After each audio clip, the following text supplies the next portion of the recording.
if I just quickly show you where we get, just so you feel comfortable. Yes. If we sit here, and you can select, or we can select which pieces and something here, and then we'll just chat a bit about them. Okay, Does that great. sound all right? That sounds good, yeah. Oh, fantastic.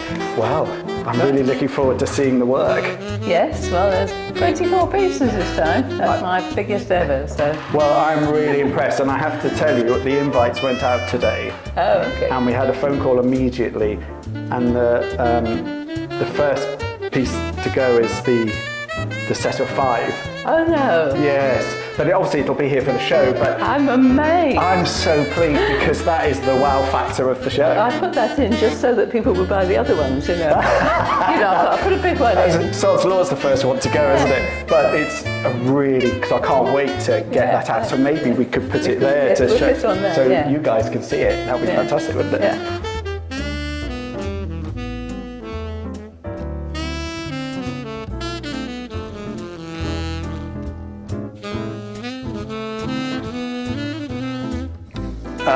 Okay, can I just say, welcome to Llandindo. Thank you, I'm so excited to be here with all this work. I know, and you were telling me that this is your biggest show you've done. So you've got, what, 24 pieces? 24 pieces, yes. It's by far the biggest show I've put together, yes. So, I'm really excited to see it all displayed. Well, me too. And as you can tell, we've sort of mocked up a nice example of the variety of work you've done, including this really big piece. I've never had one this size from you before. No, this is a first for you guys. Can you explain a little bit about how you create these pieces? Okay, so these pieces are all created through multi-layers of glass stacked on top of each other. It's called stack fusing. But what I do, which is slightly different from what other people do, is that my images are created by using metal leaf. Rather than drawing or photographic imagery, I use metal leaf that combines with the glass to change colour. So, and if you combine different metal leaves together, you get different combinations of colour, and that's what I'm working with. It's a bit like a tapestry in a way, in that it's a tapestry of colour without being truly representative. They're not direct copies of images, they are impressions of images. So are you having to fire them multi-times? The books have, which the ones here, they have 3 firings. So the blocks are fired, the back is fired, and then the whole lot is refired together to make so that's a much more risky process than the other ones. The other ones are single firing, and then they are sandblasted and polished on the outside to create those. There's a lot of disappointment when they come out the kiln usually, because they haven't done what I want them to do, and there's a lot of wastage in that I recycle, probably about half of the ones that I create. Wow.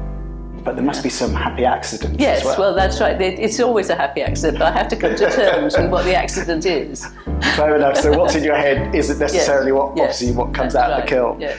Does the temperature affect the colour? Yes. Oh, okay. Yeah. So is that just trial and error? Yes. Well, when you get a kiln, you have to learn to love your kiln and work with your kiln, because every kiln is slightly different.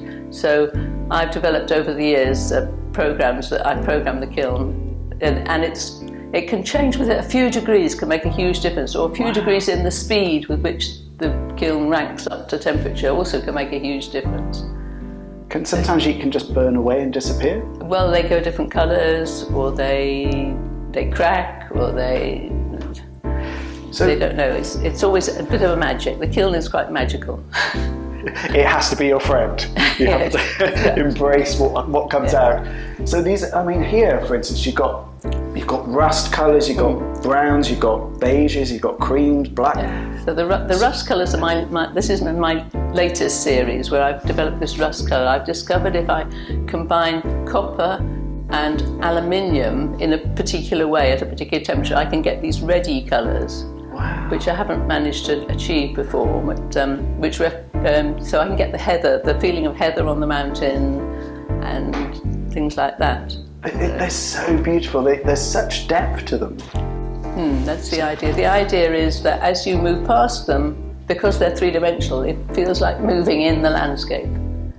Wow. Well, I mean, I cannot wait for you to come back on Friday for the launch and to see it all displayed properly.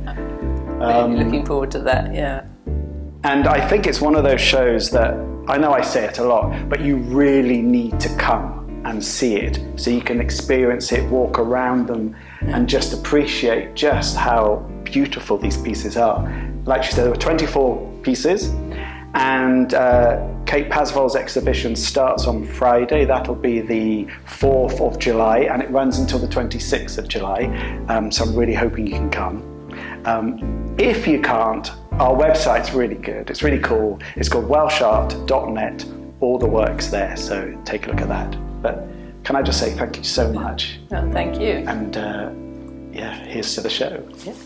So down here, Kate Pasvol has created sort of winter landscapes, which are, for me, just so beautiful. And I think these two examples are just great. And what's so nice is that she's created books as well as fused glass. So for instance, these little small books, which she calls pocket books, are just, I mean, they're quite heavy, but they're just like proper little books, and have engraved in the back. So this one has Welsh walks, and on the binding it says falls. So this is literally based on waterfalls, but it's just so beautiful.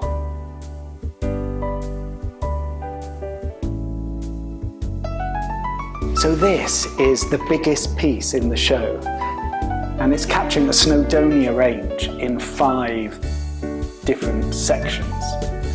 Let me just pick one up because they are just solid, heavy lumps of glass, but I don't know if you can see that the way it's fused together, you'll see that there's multi-layers that all fuse together, then polished, and create these beautiful, beautiful pictures.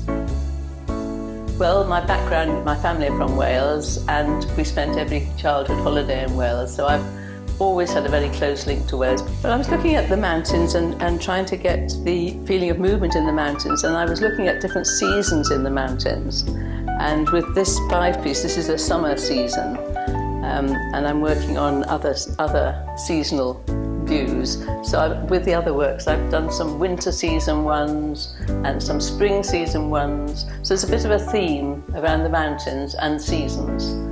I think you've got examples here of all my different styles as well, just through working through the watery ones, the snowy ones, the new pinky tinge ones, which I'm calling between seasons ones. I think you've got a good range. So I hope you really enjoyed the little sneaky peek of Kate Pasvol's exhibition. Now, the show runs from the 4th to the 26th of July, so please come if you can. But obviously if you can't, don't worry, we've got a really good website, that's welshart.net, and all her work is visible there.